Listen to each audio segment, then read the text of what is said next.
मुझे अपना के मुझे फिर से पराया क्यों कर दिया माँ?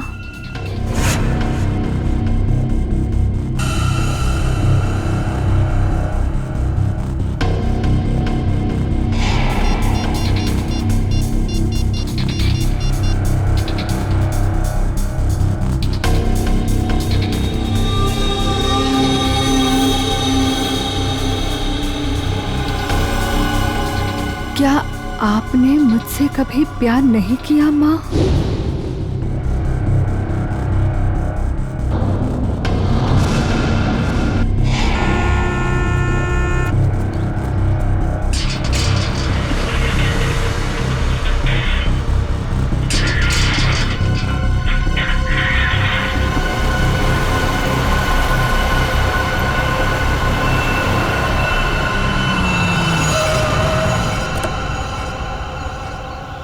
नमस्ते मैडम जी। नमस्ते।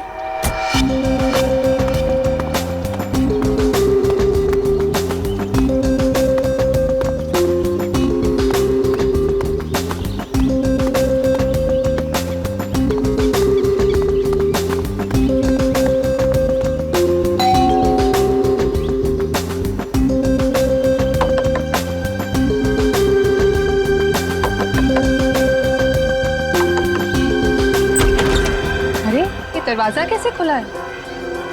विनीता, विनीता, विनीता, कहाँ हो तुम? सो रही हो क्या? विनीता। अंकल, आंटी, कोई आवाज क्यों नहीं दे रहा है?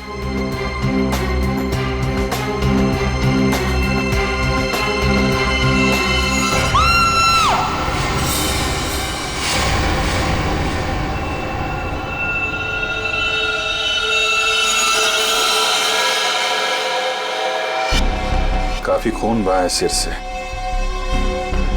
लगता है किसी भारी चीज से मारा गया है। सर बाथरूम में ये लोहे का रॉड मिला है सर, इस पे ताजे खून के धब्बे हैं। हो सकता है इन दोनों को मारने के लिए इस रॉड का इस्तेमाल किया गया है। उंगलियों के निशान मिल सकते हैं इस पे, संभाल के रख दो।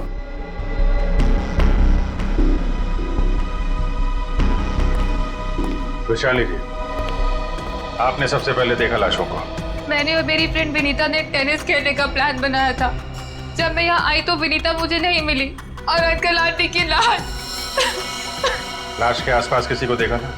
यहाँ पे कोई नहीं था। और बाहर का दरवाजा खुला हुआ था? जी, पर मुझे विनीता की फिक्र हो रही है क्योंकि उसका फोन सुबह से बंद आ रहा है। विनीता का कोई फोटो है आपके पास? फोटो तो ये रही। वंश सर, ये फोटो सब चेक ना किया और पुलिस स्टेशन में भेजो, इसकी जान को खतरा हो सकता है। सर। और आप हैं यहाँ के वॉचमैन। वॉचमैन का मतलब समझते हो? घर का रखवाला।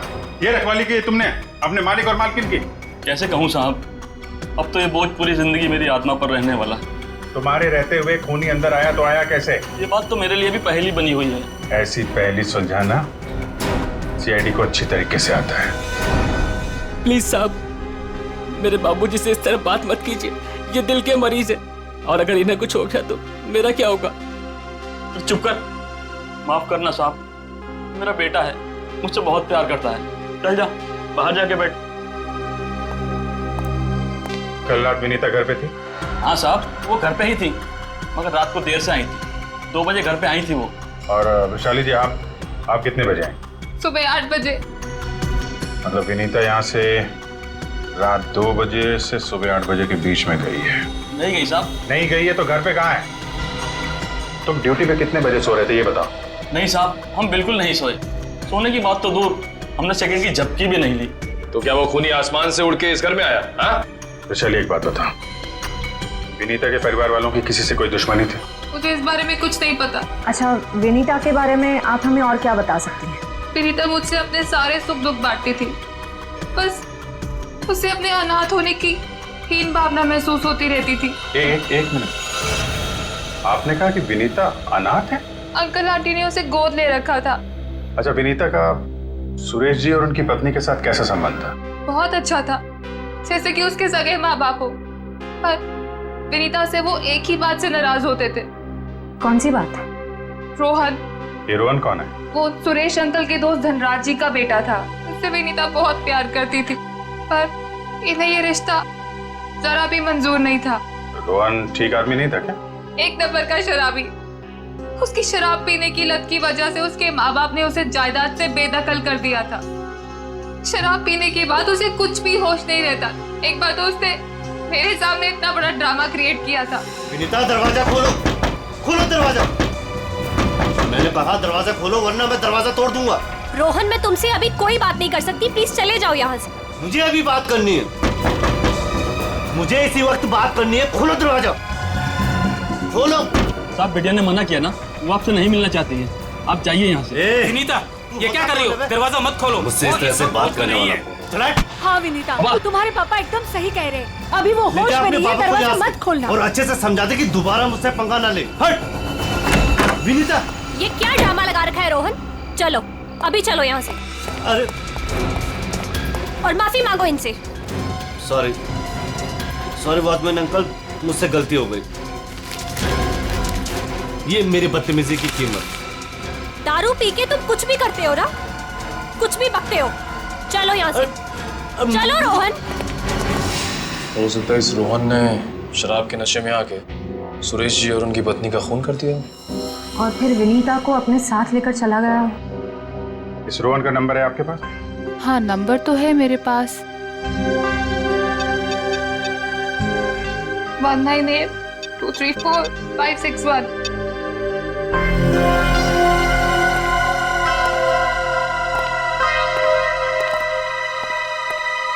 रोहन का फोन भी बंद आ रहा है। सर, एक बात समझ में नहीं आ रही है।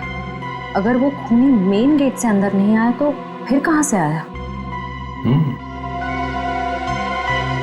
घर को चेक करते हैं।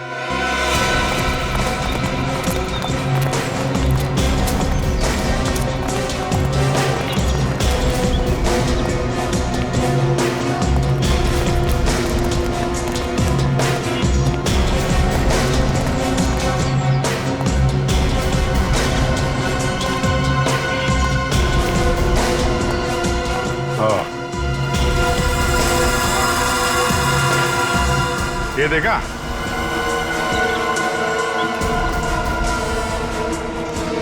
लगता है खूनी यहाँ से अंदर आया और फिर यहीं से बाहर भाग गया। सर, खूनी यहाँ से आ जा सकता है, लेकिन खूनी विनीता को यहाँ से कैसे लेके जा सकता है? हाँ सर, अगर विनीता के साथ उसने जोर जबरदस्ती की होगी तो विनीता चीखती चिल्लाती शोर मचाती। हो सकता है विनीता को बेहोश कर दिया। इसके पहले उसे कुछ हो, हमें उसे ढूंढना होगा और इस रोहन से भी मिलना पड़ेगा।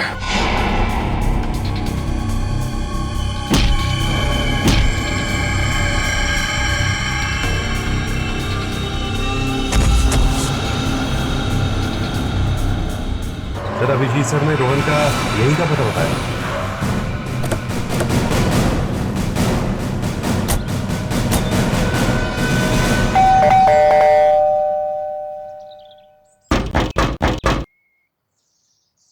सर, ये रोहन वाकई में अंदर नहीं है या फिर जानबूझ के दरवाजा नहीं खोल रहा है? अभी पता चल जाएगा।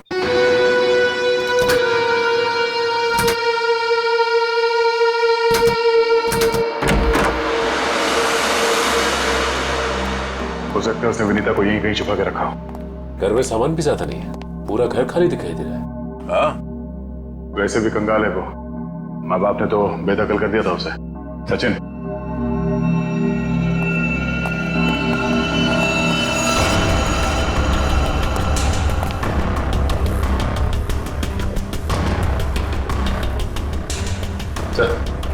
यहाँ तो कोई भी नहीं है, ना ही विनीता और ना ही रोहन। हो सकता है उसने अपना ठिकाना बदल दिया। काम करो, घर की तलाशी लो, कोई ना कोई सुराग जरूर मिलेगा।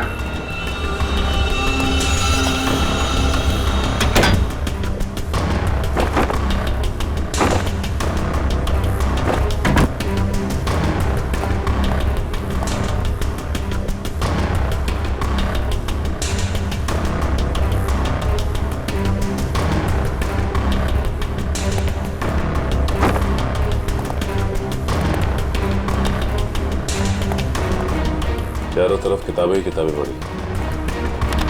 लगता है इस रोहन को किताबें पढ़ने का बहुत शौक था। नजरिया बदलिए, बहुत अच्छी किताब है ये।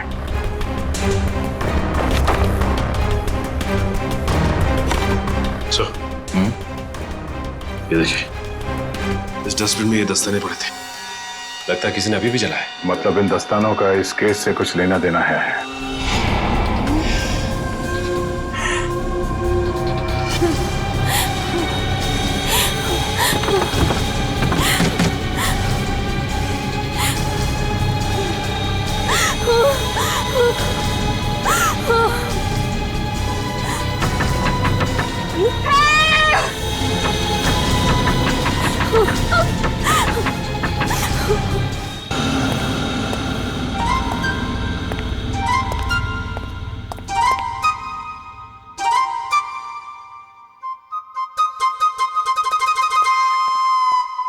Ready sir. मेरे इतने बड़े शरीर के इत्तू से दिमाग में ना एक बात नहीं घुस रही है। कौन सी बात? ये रोहन का मेन मकसद था विनीता से शादी करना, करेक्ट? करेक्ट। फिर इसने अपने सास ससुर की जान क्यों ली? अरे वृषाली ने बताया था ना कि उसे शराब पीने की बहुत जबरदस्त लत थी, और शराब के नशे में लोग अक्सर कुछ भी कर जाते हैं, उन्हें कुछ याद नहीं रहता। हाँ क्या? क्या? शराब के नशे में इतनी ऊंची दीवार कोई कैसे चढ़ सकता है, भले रस्सी के सहारे क्यों? और फिर विनीता, वो तो शराब नहीं पीती, वो क्यों गई रोहन के साथ? सर वैसे भी विनीता तो उनकी सगी बेटी थोड़ी थी। जो कुछ भी हो, जो कुछ भी हो, लेकिन वो अपने माता पिता से बहुत प्यार करती थी। नहीं नहीं नहीं, कुछ और ही चक्कर है। लगता है इन दोनों को मारने का ही प्लान था। सर हाँ, लगता है ये काम किसी लुटेरे का होगा। फ्रेडी लुटेरा नहीं हो सकता। कोई लूटने के लिए आता तो घर का सारा सामान वैसे के वैसे कैसे रहता? नहीं नहीं, ये मुजरिम जो भी है ना, उसका एक ही मकसद था, इन दोनों को खत्म करने का। सर, हाँ, एक बहुत ही हैरान कर देने वाली बात पता चली है। क्या? सर विनीता ने 1 हफ्ते पहले फायर ब्रिगेड में फोन किया था, और ये रही उस फोन कॉल की audio clip. Hello fire brigade, मेरे घर में आग लगी है, प्लीज जल्दी किसी को भेज दीजिए। मेरा एड्रेस है 603 हर्ष विहार शांति नगर। लेकिन सर जब फायर ब्रिगेड वाले उनके घर पहुंचे तो विनीता की मम्मी माला जी ने उन्हें ये कहकर वापस भेज दिया कि वहां कोई आग वाग नहीं लगी है। हाँ, उसके घर में तो कोई आग लगने का निशान भी नहीं मिला। अरे झूठ क्यों कहा उसने? यही बात तो समझ में नहीं आ रही। फायर ब्रिगेड वाले ने खुद देखा था स्टोर रूम से धुआं निकलते हुए, उसने अंदर जाना भी चाहा, लेकिन माला जी ने उसे रोक दिया। माला जी ने फायर ब्रिगेड वाले को अंदर जाने से रोक दिया? क्यों? कुछ और ही चक्कर है।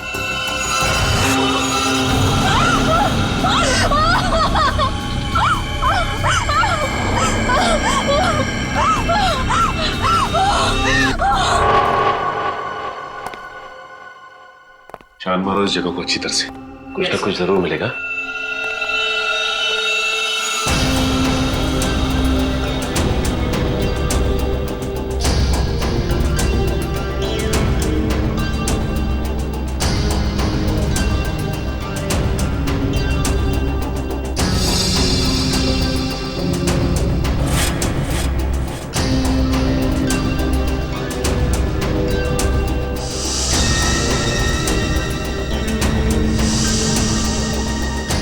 ये क्या हुआ सर?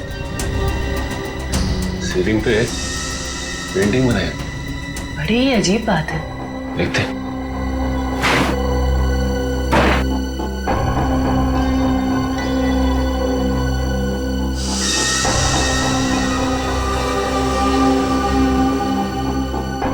ये क्या?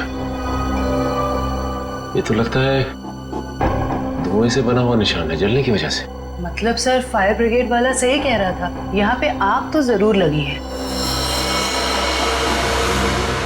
सर इस पेंटिंग से जली हुई सीलिंग को अच्छी तरह छुपाने की कोशिश की है। लेकिन सवाल ये उठता है कि सुरेश की पत्नी ने झूठ क्यों बोला फायर ब्रिगेड से? आखिर यहाँ पे ऐसी कौन सी आग लगी थी? सीलिंग का सिर्फ यही वाला हिस्सा जला।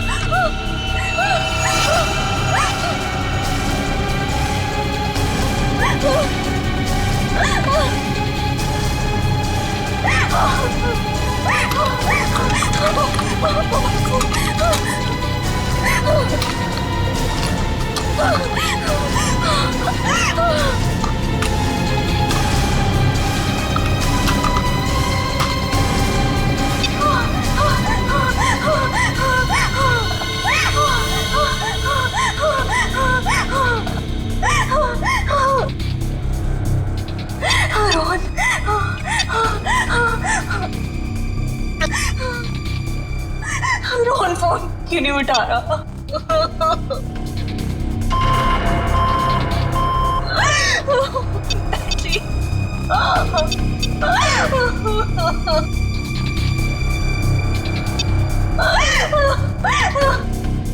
विशाली पे फोन नहीं उठा रही।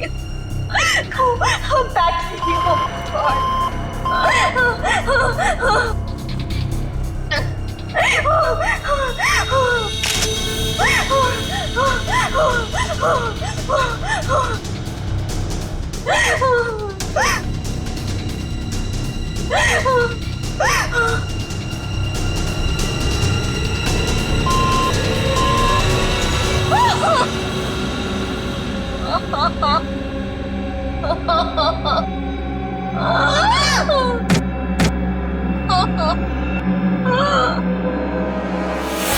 बस मौत रात को 1 बजे से 3 बजे के बीच में हुई है। और सर वॉचमैन कह रहा था कि विनीता रात को 2 बजे घर लौटी थी। सर अगर खून उससे पहले हुए होते तो वो चीखती चिल्लाती या बाहर जाती। मतलब खून 2 और 3 बजे के बीच में हुए हैं। सालून के साहब, हमें जो लोहे का रॉड मिला था उसके ऊपर से खूनी के उंगलियों के निशान मिले या नहीं? नहीं, बस कोई उंगलियों के निशान नहीं मिले। नहीं मिले? रोहन के घर में से हमें आधे जले हुए ग्लव्स मिले थे। कहीं रोहन ने वो ग्लव्स तो नहीं पहने थे ये खून करते वक्त? हो सकता है, तारिका वही चेक कर रही है। सर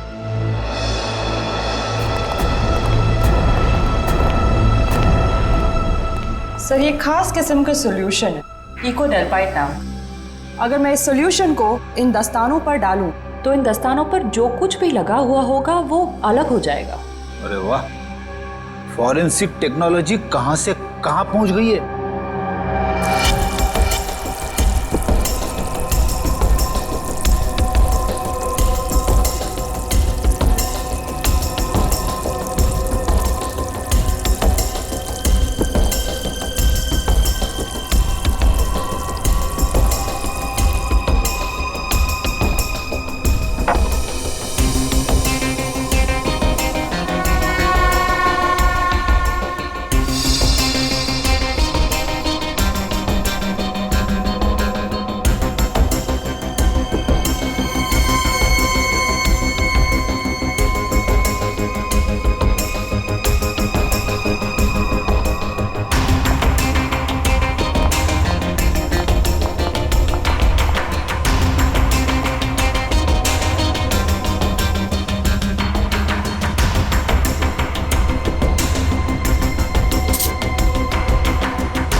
अरे इन पे तो खून लगा है,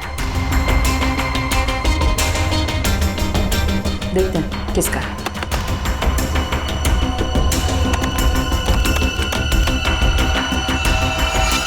पॉजिटिव सर, ये खून मिस्टर एंड मिसेस सुरेश का ही है। मतलब सर ये खून रोहन ने ही किया है? एक मिनट बोलो।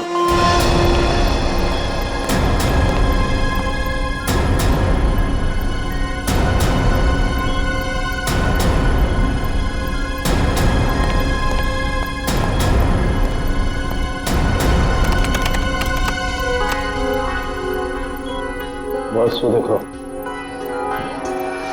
दस्तानों पर ये जो दिखाई दे रहे हैं ये रस्सी के रेशे। सर सर कहीं ये वही रस्सी तो नहीं जो हमें विनीता के घर के बाहर मिली थी? ये डॉक्टर साहब का कंप्यूटर कैसा है? टी टी टी टी करते रहता है। बस दस्तानों पर रस्सी के रेशे के अलावा कुछ और भी है। क्या? थोड़ा वक्त दो, पता लगाता हूं।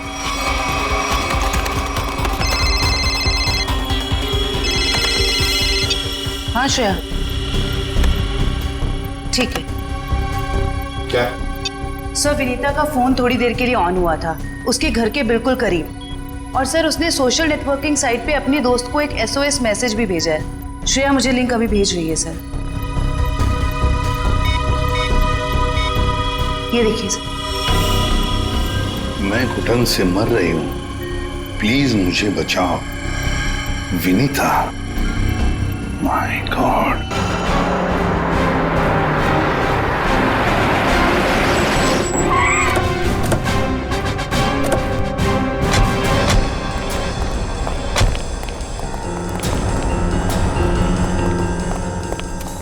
फिर मोबाइल कंपनी ने बताया कि विनीता का फोन आखिरी बार यही ऑन हुआ था। इस घने जंगल में नेटवर्क मिला, यही बड़ी बात है। जरा देखो आसपास।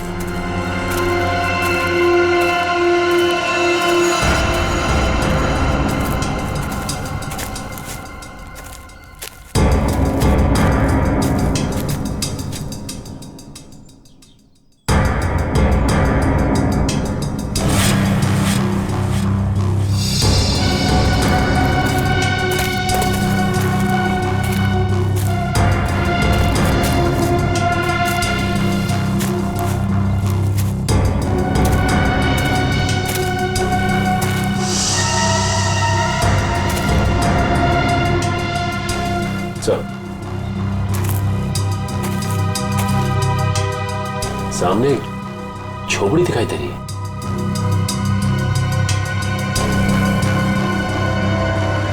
दिव्या, पंच।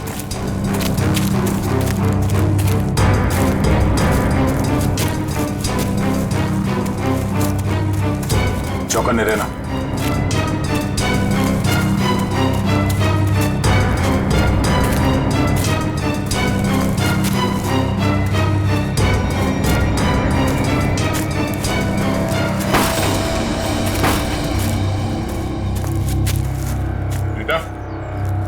बेटा, तो तलाशी लो।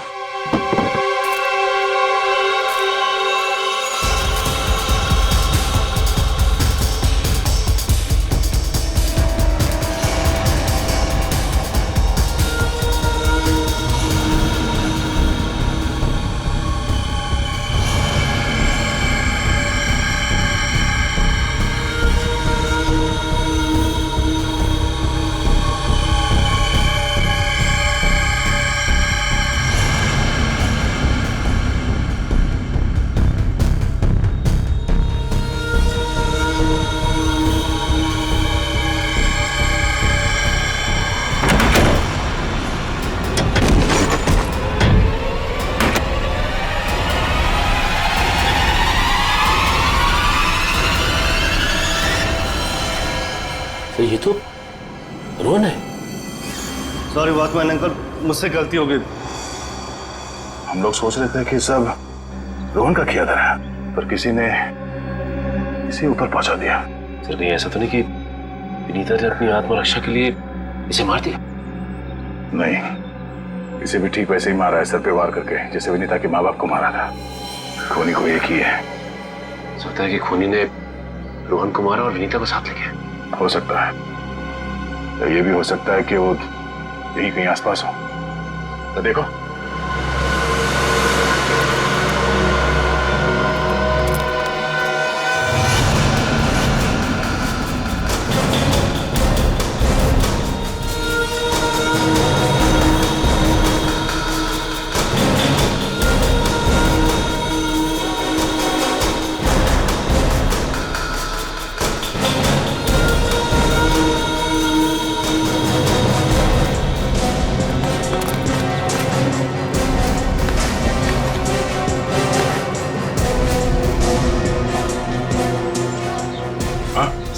कुछ नहीं मिला। इसे कुछ नहीं मिला।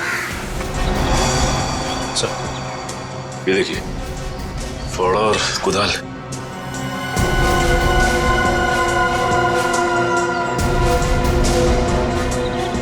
कहीं जमीन के नीचे तो नहीं? यहाँ पे खुदाई का सामान पड़ा हुआ है, जरा फावड़ा दिखा ना।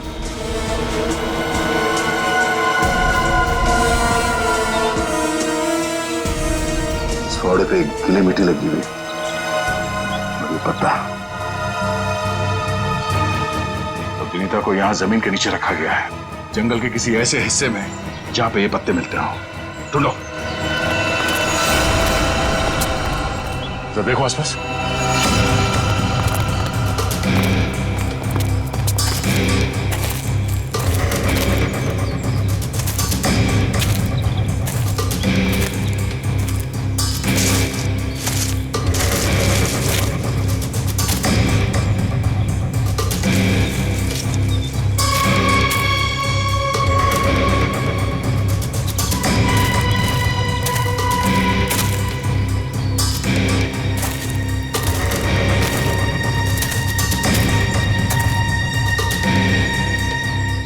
सचिन, वंश, दिव्या, ये देखो, लगता है हाल फिलहाल में यहाँ खुदाई हुई है। वंश, खुदाई का औजार लिया जल्दी। सर।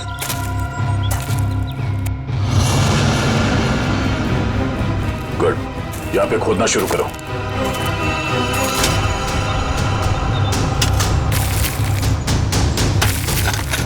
एक मिनट हट जाओ।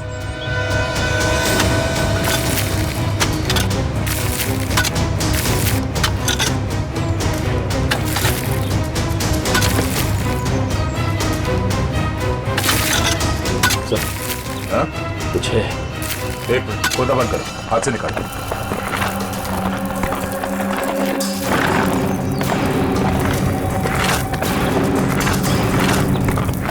तो इसके अंदर तो नहीं?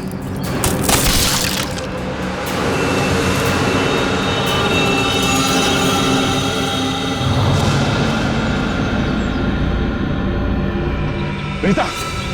ओह नो, सांसें धीमी चल रही है, इसे अस्पताल ले जाना होगा। निकालो उसको बाहर जल्दी। हाँ तो निकालो, बाहर निकालो, पैर पकड़ो उसके। चलो।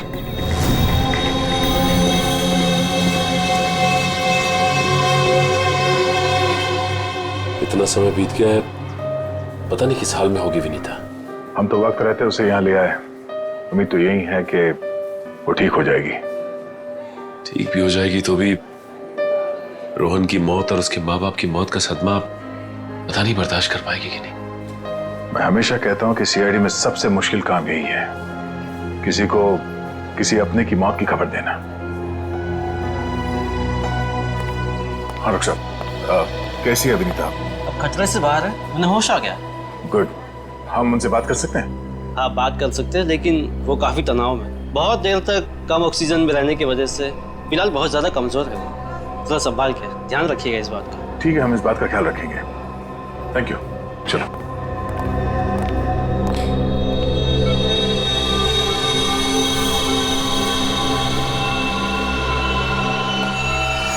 अरे नहीं, लेटे रहो, आराम करो। Thank you sir. डॉक्टर ने बताया कि आप लोगों ने मेरी जान बचाई।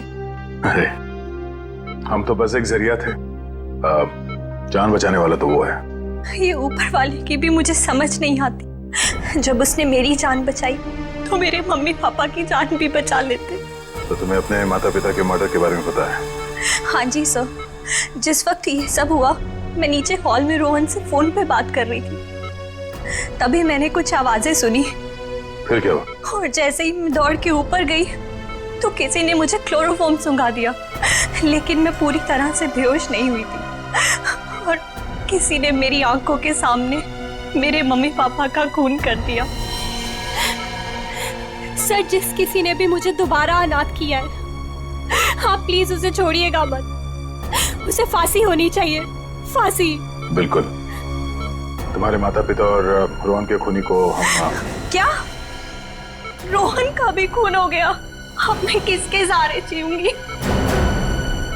प्लीज सर, संभालिए अपने आप को, प्लीज। अच्छा ये बताइए कि आपको कब पता लगा कि आप उस बॉक्स के अंदर बंद हैं? जब मेरी आंखें खुली तो मैं एक घुटन भरे बक्से में थी। मुझे नहीं पता था कि किसी ने मुझे जिंदा दफन कर दिया। अच्छा विनीता, उनमें से किसी का चेहरा देखा था तुमने? नहीं सर। ठीक है। आरोप साहब, दया, वो जो रस्सी है, उस रस्सी पर मुझे भेड़ का बाल मिला है। उस रस्सी पे भेड़ का बाल मिला? हाँ दया, भेड़ का बाल। और भेड़ भी ऐसी वैसी नहीं, हिमालय पर रहने वाली भेड़।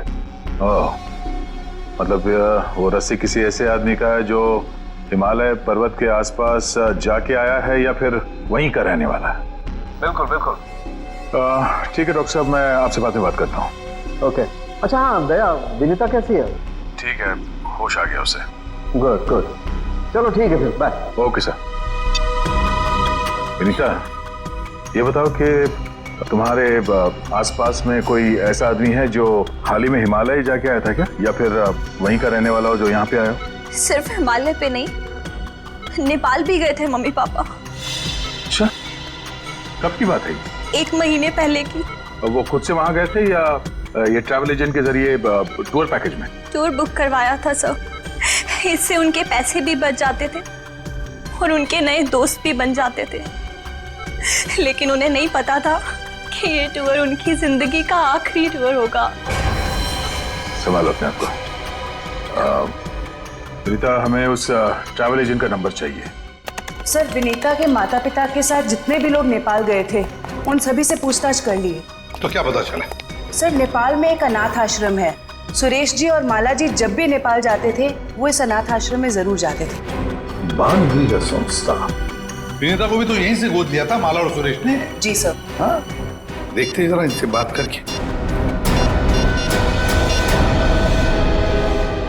हेलो, देखिए मैं एसीपी प्रद्युमन बोल रहा हूँ सीआईडी से। जी हाँ, मुंबई। अच्छा देखिए, मुझे माला और सुरेश के बारे में कुछ इंफॉर्मेशन चाहिए। हाँ हाँ, वो 1 महीने पहले आपके यहाँ आए थे ना? अच्छा अच्छा, तो प्लीज एक काम करेंगे आप, वो फोटोग्राफ्स हमारे सीआईडी के वेबसाइट पर मुझे भेज देंगे आप? Okay, thank you. क्या हुआ सर? किसकी तस्वीरें मंगवाई आपने? विनीता को गोद लेने से पहले सुरेश और माला ने इसी अनाथ आश्रम से 1 साल पहले एक लड़के को गोद लिया था, गोविंद नाम में। गोविंद, लगता है फोटोग्राफ्स आ गए।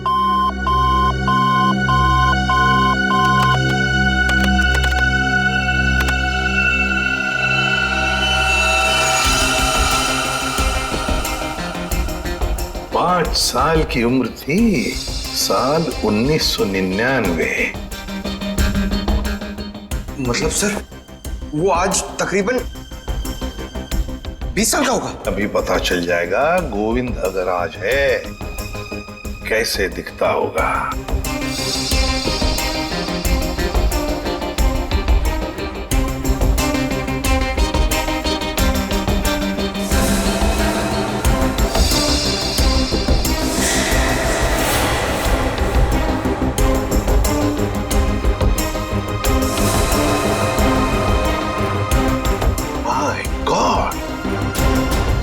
माय गॉड, ये गोविंद है।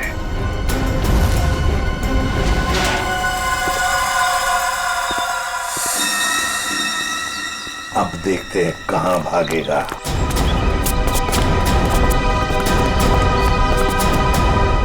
ठीक है सर, हमें देख के अंदर भाग गया है। जब गीदड़ की मौत आती है तो वो शहर की तरफ भागता है, मगर ये तो अंदर भाग गया।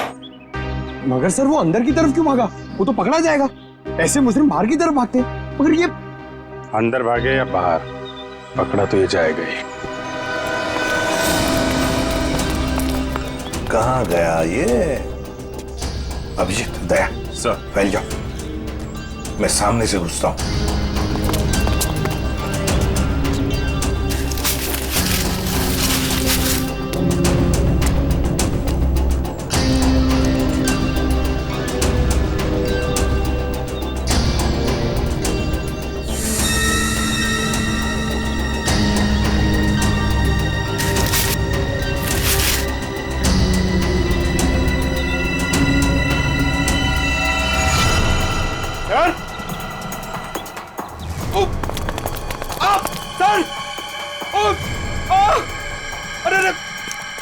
क्या हुआ? सर खुजली हो रही है सर। अरे खुजली कहाँ से होने लगी तुम्हें? सर बहुत तेज खुजली हो रही है सर। ये झाड़ की वजह से। अभिजीत क्या हुआ? सर ये प्लांट ये बहुत गड़बड़ है, इसकी वजह से इसको खुजली हो रही है। एक मिनट अरे जल्दी से हॉस्पिटल ले संभाल के, कुछ नहीं होगा। आ जाओ आराम से संभाल के। तो जानबूझकर हमें यहाँ अंदर बुलवा लिया है, जाल रचा है उसने खुजली वाले पौधों का। संभल के रहना, यहीं कहीं छुपाई है।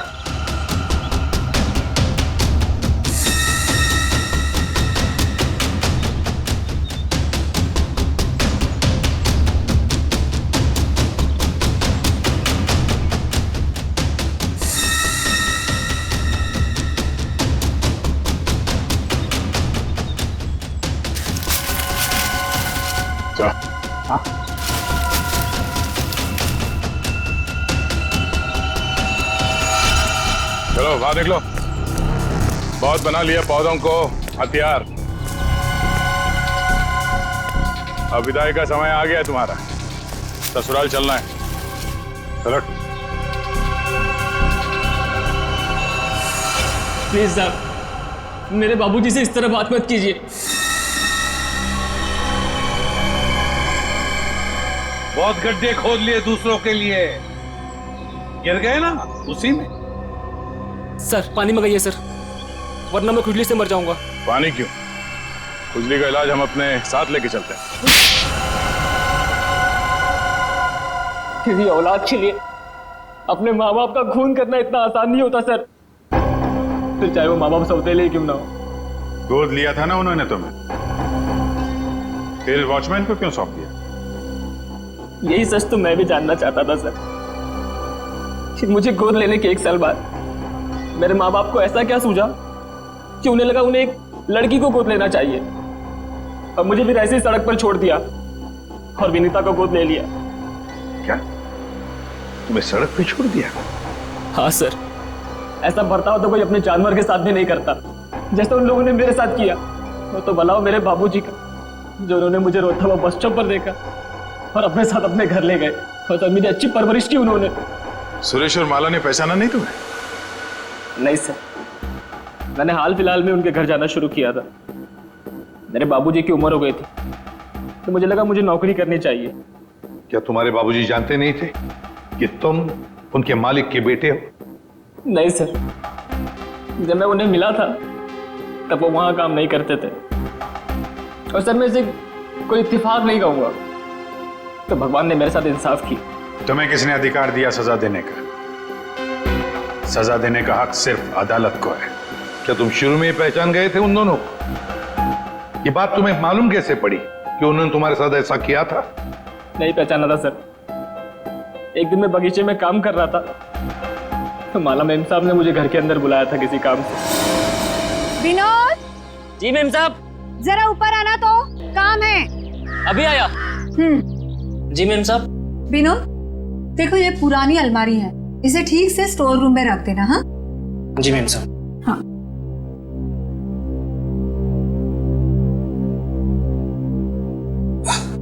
क्या हुआ विनोद, बहुत भारी है क्या? बहुत ज्यादा भारी मेम साहब। एक काम करता हूँ, इसमें से कुछ सामान बाहर निकाल लेता हूँ। मगर निकाला हुआ सामान फिर से रख देना अंदर। हाँ जी मेम साहब। हाँ।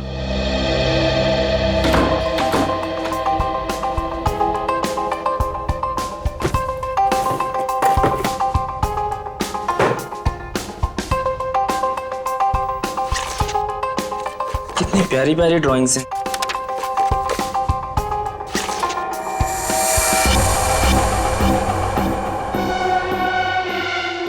ये तस्वीर तो मेरे बचपन की है। इसका मतलब साहब और मेम साहब ने मुझे गोद लिया था। विनोद, कितनी देर, जल्दी करो। जी मेम साहब, बस हो गया।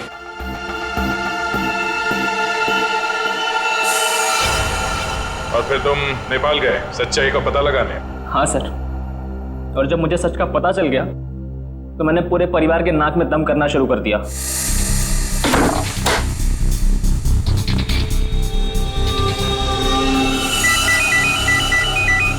किसका फोन है? हेलो हेलो, अरे जवाब क्यों नहीं दे रहे हो? हेलो, कौन है? ऐसा क्यों किया? कौन बोल रहा है? आपका बेटा। बेटा? क्या? बताइए, ऐसा क्यों किया? मुझे अपना बनाकर फिर से अनाथ क्यों कर दिया?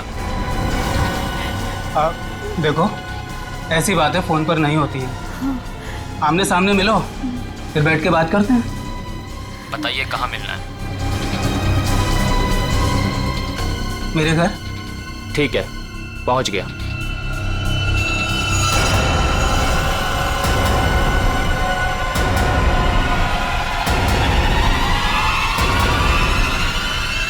स्टोर रूम की अलमारी में तुम्ही ने आग लगाई थी ना? हाँ सर, पर माला जी नहीं चाहती थी कि उनकी सच्चाई दुनिया को मालूम पड़े और समाज में उनकी बेइज्जती हो, इसीलिए फायर ब्रिगेड को भी उन्होंने वापस भिजवा दिया। और रोहन? रोहन को क्यों मारा? मैं रोहन को नहीं मारना चाहता था सर, उससे मेरा कोई लेना देना था ही नहीं।